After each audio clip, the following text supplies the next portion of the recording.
അത് പറഞ്ഞാൽ എനിക്ക് ആദ്യത്തെ സെൻറ്റൻസിന് കേട്ടില്ല, അവസാനം കേട്ടുള്ളൂ. അദ്ദേഹം സംസാരിക്കുന്നതുകൊണ്ട് കേൾക്കാൻ പറ്റില്ല. അല്ല, കേന്ദ്ര സർക്കാരിന്റെ പരിഗണന കാരണമാണ് ഈ സമരം വിജയിച്ചത് എന്ന് പറഞ്ഞു കേട്ടപ്പോഴാണ് പറഞ്ഞത്. ഈ സമരത്തിന് വേണ്ടി സ്വന്തം ആരോഗ്യവും സ്വന്തം ജീവനും റിസ്കിലാക്കിക്കൊണ്ട് അവിടെ വന്ന വിദ്യാർത്ഥികളുടെ ഈ പറയുന്ന ത്യാഗത്തെ ഒന്നും കാണാതെ കേന്ദ്ര സർക്കാരിന്റെ പരിഗണനയെക്കുറിച്ച് ചിന്തിക്കുകയായിരുന്നു. അതെ, നമുക്ക് കേന്ദ്ര സർക്കാർ കീഴടങ്ങിയ യാഥാർത്ഥ്യം നമ്മുടെ മുന്നിലുണ്ട്. പക്ഷേ ഇവിടെ പ്രധാനപ്പെട്ട കാര്യം നമുക്ക് കാണാൻ കഴിഞ്ഞ കാര്യങ്ങൾ നമുക്കൊന്ന് ആലോചിക്കാം, റീക്യാപ്പ് ചെയ്യാലോ.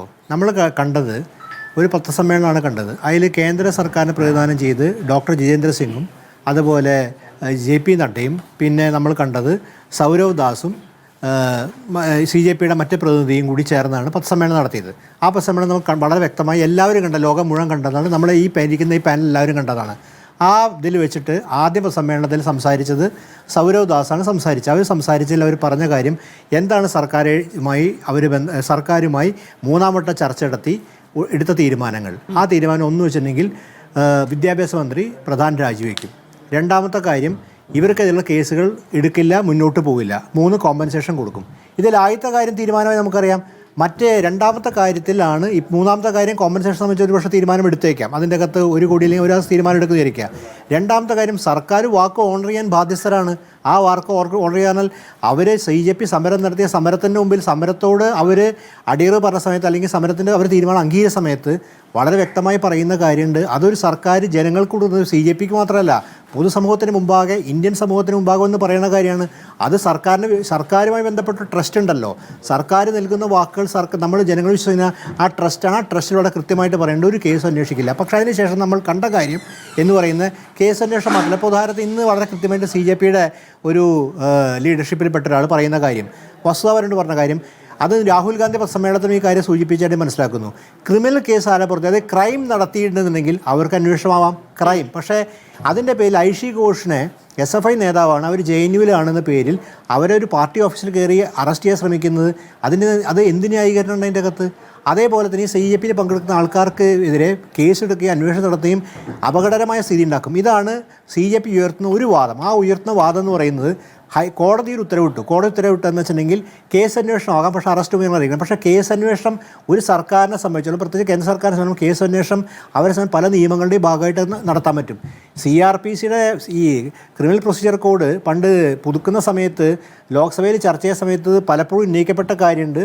ഇതിൻ്റെ അകത്ത് AI ബേസ്ഡ് ടെക്നോളജി കൊണ്ടുവരാൻ പോവാണ്. AI ബേസ്ഡ് ടെക്നോളജി വലിയ തോതിൽ പ്രശ്നം ഉണ്ടാക്കാൻ, ഫേഷ്യൽ റെക്കഗ്നിഷൻ പോലെ ടെക്നോളജി, അത് അന്ന് ഒരുപാട് പേര് വിമർശനം ചെയ്തു. പക്ഷേ അന്ന് വേണ്ട പോലെ ടേക്കപ്പ് ചെയ്യപ്പെടാത്ത വിഷയമാണ്. CRPC പരിഷ്കരിച്ച സമയത്ത് ഈ ഗൗരവമായ വിഷയം ഇന്ത്യയിൽ പല നിയമജ്ഞരും ചർച്ച ചെയ്തിരുന്നു. കാര്യം AI ടെക്നോളജി ഇതിൻ്റെ അകത്ത് വരികയും ഫേഷ്യൽ റെക്കഗ്നിഷൻ വരികയും ഡാറ്റാബേസ് അനുസരിച്ച് ക്രിമിനൽ സാധനങ്ങൾ വരുന്ന ഒരു അപകടകരമായ സ്ഥിതി ഉണ്ടാക്കും എന്ന് പലപ്പോഴും പല ഘട്ടങ്ങളിലും ഉന്നയിക്കപ്പെട്ടു. എന്തായാലും ഇന്ന് ഫേഷ്യൽ റെക്കഗ്നിഷൻ ടെക്നോളജി, പക്ഷേ ഇവിടെ പ്രധാനപ്പെട്ട കാര്യം നേരത്തെ മാധവ് ചോദിച്ചാണ്, ഇതുപോലെ ഫേഷ്യൽ റെക്കഗ്നിഷൻ ടെക്നോളജിയും ഈ ഒരു തീരുമാനം കേന്ദ്ര സർക്കാർ എടുത്തു കഴിഞ്ഞാൽ അതിനെ മറികടക്കാൻ പോലീസിന് സാധിക്കില്ല. ഡൽഹി പോസ്റ്റ് ഒറ്റ ഉദ്യോഗസ്ഥന്, കാരണം മോഡി സർക്കാർ എടുക്കുന്ന തീരുമാനം എങ്ങനെയാണ് ഡൽഹിയിൽ ഒരു പോലീസ് ഉദ്യോഗസ്ഥൻ മറികടക്കുക? ഡൽഹിയിൽ ഉന്നത ഉദ്യോഗസ്ഥനെ മറികടക്കാൻ പറ്റില്ല. അപ്പോൾ അതിനേക്കാൾ മുകളിലുള്ള ഒരാൾ ഉത്തരവ് കൊടുക്കാതെ നമ്മളെ സംബന്ധിച്ചോളം മനസ്സിലാക്കുന്ന കാര്യമാണ്, സർക്കാർ ഉത്തരവിട്ടാൽ, കേരളത്തിലെ സതീശ് സർക്കാർ ഉത്തരവിട്ടാൽ പിന്നെ DGP 2 ദിവസം പോയിട്ട് കേസ് അന്വേഷിച്ചിട്ടുണ്ടെങ്കിൽ 2 കാര്യങ്ങൾ എൻ്റെ അകത്ത്. ഒന്ന്, സർക്കാർ നിസ്സഹായരാണ്, സർക്കാരിനെ കൊണ്ട് കഴിവില്ല. 2, അല്ലെങ്കിൽ സർക്കാർ അറിഞ്ഞിട്ട്. ഈ 2 സാധ്യതകൾ എൻ്റെ അകത്തുള്ളൂ. അപ്പോൾ കേന്ദ്ര സർക്കാർ പരസ്യമായി കൊടുത്ത ഉറപ്പുണ്ടായിട്ടും കേസ് അന്വേഷണം പോലീസ് ത്വരിതഗതിയിൽ പോകുന്നുണ്ടെങ്കിൽ, ഒന്നുകിൽ ആ കേന്ദ്രത്തിൽ ആഭ്യന്തരമന്ത്രി സ്ഥാനത്തിരിക്കുന്ന അമിത്ഷായ്ക്ക് കാര്യങ്ങൾ കൃത്യമായി നിർവഹിക്കാൻ സാധിക്കില്ല, അല്ലെങ്കിൽ അദ്ദേഹം ഉത്തരവിട്ടിട്ടാണ്. ഈ 2 സാധ്യത അതിൻ്റെ അകത്ത് വരുന്നുള്ളൂ. കാരണം ഒരു പോലീസ് സ്വയമായിട്ട് അന്വേഷണമില്ല. കാരണം കേന്ദ്ര സർക്കാരിൻ്റെ ഉറപ്പാണ് അവിടെ മറ്റൊരു തരത്തിലുള്ള സംവിധാനമല്ല. അപ്പോൾ അത് മറികടക്കുന്ന സിറ്റുവേഷൻ എന്ന് വെച്ചിട്ടുണ്ടെങ്കിൽ ആശങ്കാജനകമാണ്. ആർക്കാണ് ആശങ്കാജനം? ഇന്ത്യയിലെ രാഷ്ട്രീയ പാർട്ടികൾക്ക് മാത്രമല്ല, ഇന്ത്യയിൽ സമരം ചെയ്യുന്നവർക്ക് മാത്രമല്ല, ഈ സമരത്തിൽ പങ്കെടുത്ത ഒരുപാട് യുവാക്കളും ചെറുപ്പക്കാരും പല സ്ഥലങ്ങളിൽ നിന്ന് വന്ന ആൾക്കാരാണ്. അവർ കക്ഷി രാഷ്ട്രീയത്തിൻ്റെ ഭാഗമായിട്ട് ഏതെങ്കിലും രാഷ്ട്രീയ സംഘടന, ഐഷി ഘോഷ് SFI നേതാവായിരിക്കാം. ഐഷി ഘോഷ് മാത്രമല്ല, വിവിധ രാഷ്ട്രീയ സംഘടനകൾ കക്ഷി രാഷ്ട്രീയം പെടാത്ത ഒരുപാട് ചെറുപ്പക്കാരുണ്ട്. ഇവരുടെ കുടുംബാംഗങ്ങൾ മുഴുവൻ ആശങ്കയിലാണ്. മാത്രമല്ല BJP നേതാക്കളുടെ മക്കളും ഇതിൻ്റെ അകത്ത് പങ്കെടുത്തായിട്ട് വാർത്തയുണ്ട്. BJP മന്ത്രിമാരുടെ മക്കളും ഇതിൽ പങ്കെടുത്തായ വാർത്തയുണ്ട്. അപ്പോൾ ഒരു തലമുറ മുഴുവൻ അവരുടെ പ്രശ്നം ഉന്നയിച്ച് സമരം പങ്കെടുത്തുകൊണ്ട് അതിനെ ബഹുമാനിക്കുകയും ആ തീരുമാനം അംഗീകരിക്കുകയും ചെയ്യുന്നത് നിർഭയമായി. നമ്മൾ ആലോചിക്കണം, ഇന്ത്യയിൽ ഇങ്ങനെ നിർഭയമായൊരു സമരം നടന്നിട്ടില്ല. നിർഭയത്തോടുകൂടി അവർ നടത്തിയ സമരത്തിൽ അവരുടെ തീരുമാനത്തെ അംഗീകരിക്കാൻ സാധിച്ചില്ലെങ്കിൽ അതിൻ്റെ അകത്ത് ഗുരുതരമായ വീഴ്ച മാത്രമല്ല, അതൊരു വാക്കിൻ്റെ പിൻവലിക്കലാണ്, അത് വിശ്വാസത തകർച്ചയാണ്. എന്തുകൊണ്ട് അങ്ങനെ എടുക്കുക വെച്ചാൽ, ഞാൻ വീണ്ടും പറയുന്നു, ഈ നിർഭയമായ സമരത്തെ, യുവാക്കളുടെ നിർഭയമായ സമരം രാഷ്ട്രീയ പാർട്ടികളുടെ പോലെയല്ല. കക്ഷി രാഷ്ട്രീയ പാർട്ടികളുമായി ബന്ധപ്പെട്ട് പാർലമെൻറ്റ് ചർച്ച പറയുന്നുണ്ട്. പക്ഷേ ഈ ഈ യുവാക്കളെ കൈകാര്യം ചെയ്തത് എളുപ്പമുള്ള കാര്യമില്ല. പക്ഷേ അതുകൊണ്ട് തന്നെ ഒരു കാര്യം വളരെ വ്യക്തമാണ്, ഈ സമരത്തിനെതിരെ ഇതുപോലെ തുടരന്വേഷണങ്ങളും ഇതുപോലെ വരികയാണെങ്കിൽ ഈ സമരം വീണ്ടും ശക്തമായി വരും. ഈ സമരം ശക്തമാകുമ്പോൾ ജനബാഹുല്യമൊക്കെ നല്ലോണം ഉണ്ടായിരുന്നു ഡൽഹിയിൽ. അത് നമ്മൾ ഈ പഴയ അണ്ണാ ഹസാരയുടെ സമരമായിട്ട് താരതമ്യമുണ്ട്. കാര്യം അതിലൊക്കെ ഒരുപാട് മാനുഫാക്ചർ എലമെൻറ്റ്സ് ഉണ്ട്. ഇതൊരു ഓർഗാനിക് സമരമാണ്. മറ്റേ അണ്ണാ ഹസാരയുടെ സമരത്തിൽ വളരെ വ്യത്യസ്തമായിട്ട് ഇതിൻ്റെ അകത്ത് ചെറുപ്പക്കാർ പല സ്ഥലത്തും വന്നിട്ടുള്ള ആൾക്കാരാണ്. അപ്പോൾ അത് നമ്മൾ നോക്കിയാൽ ഇവരുടെ വീട്ടുകാരും പല ആൾക്കാരും ഉണ്ട്. ഇതിൽ ഒരു രാഷ്ട്രീയ പാർട്ടി ആൾക്കാർ മാത്രമല്ല, ഒരുപക്ഷെ BJP അനുഭാവിയുള്ള ആൾക്കാർക്കും ഈ സമരത്തോട് അഭിമുഖ്യം കാണും. അങ്ങനെ വരുന്ന ആൾക്കാർ ഇന്ത്യയിൽ മുഴുവനുണ്ട്. ഈ കുട്ടികളെ എന്തെങ്കിലും തരത്തിൽ ഉപദ്രവിക്കുകയാണെങ്കിൽ വീണ്ടും മാനസികമായിട്ട് ഇവിടെ സർക്കാരിനെതിരാവും. ഒരു കാര്യമുണ്ട് നമ്മൾ ആലോചിക്കേണ്ടത്, കേന്ദ്ര സർക്കാർ ഇലക്ഷൻ നേരിടാൻ പോവാണ്. ഇത് ജനാധിപത്യത്തിൽ എന്തൊക്കെ തന്നെ മാനിപ്പുലേഷൻ നടന്നാലും സർക്കാർ ഇലക്ഷൻ നേരിടാൻ പോവാണ്.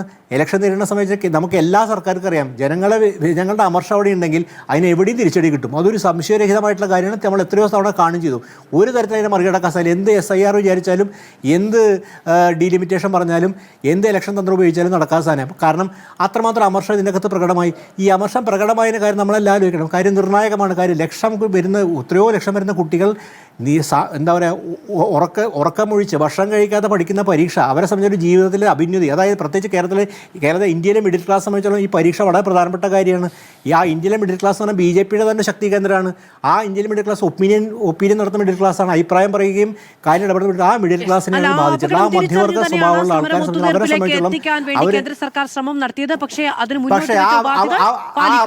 മാധവ അപകടം തിരിച്ചറിഞ്ഞാലും നേരത്തെ അപകടം തിരിച്ചറിയുമ്പോഴും ഈ BJPയിൽ തന്നെ രണ്ട് അഭിപ്രായമുണ്ടെന്ന് നമുക്ക് ഉറപ്പാൻ സാധിക്കുന്നുണ്ട്. BJPയിൽ തന്നെ രണ്ട് അഭിപ്രായം. ഒരു പക്ഷേ എനിക്ക് തോന്നുന്ന കാര്യം, നമ്മുടെ ഇന്ത്യൻ പ്രധാനമന്ത്രിയുടെ മനസ്സ് തന്നെ രണ്ടാണ്. ഇതിൻ്റെ അകത്ത് കാണുന്നത് BJPയിൽ തന്നെ രണ്ട് അഭിപ്രായം കാണാം. കാര്യം നമുക്കറിയാം, BJPയുടെ മുതിർന്ന നേതാക്കൾ പല ആൾക്കാരും സമരത്തെ അനുകൂലിക്കുക. അപ്പോൾ BJPയിൽ തന്നെ കേന്ദ്രത്തിൽ തന്നെ BJP ഭരിക്കുന്ന കേന്ദ്രം ഭരിക്കുന്ന ഘടകകക്ഷിയിൽ തന്നെ അഭിപ്രായമുണ്ട്. ഒരു അഭിപ്രായം ഈ സമരത്തിനനുസരിച്ച് മാറണം.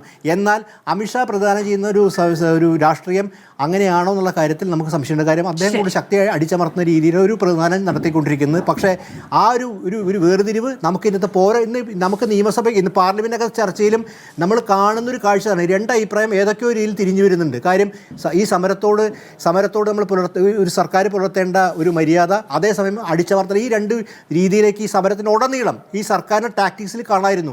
ഒരു ഭാഗത്ത് പെല്ലറ്റ് ഉപയോഗിക്കുന്നു, മറുഭാഗത്ത് ചർച്ച നടക്കായിരുന്നു. ഇത് ആ സംഘടനയ്ക്കകത്ത് സംഭവിച്ചിട്ടുള്ള ഒരു വലിയ വേർതിരിവാണ്. നമുക്ക് ഇന്നല്ലെങ്കിൽ നാളെ ആ വേർതിരിവിലേക്കാണ് കാര്യങ്ങൾ പോകുന്നത് മനസ്സിലാക്കാൻ സാധിക്കും.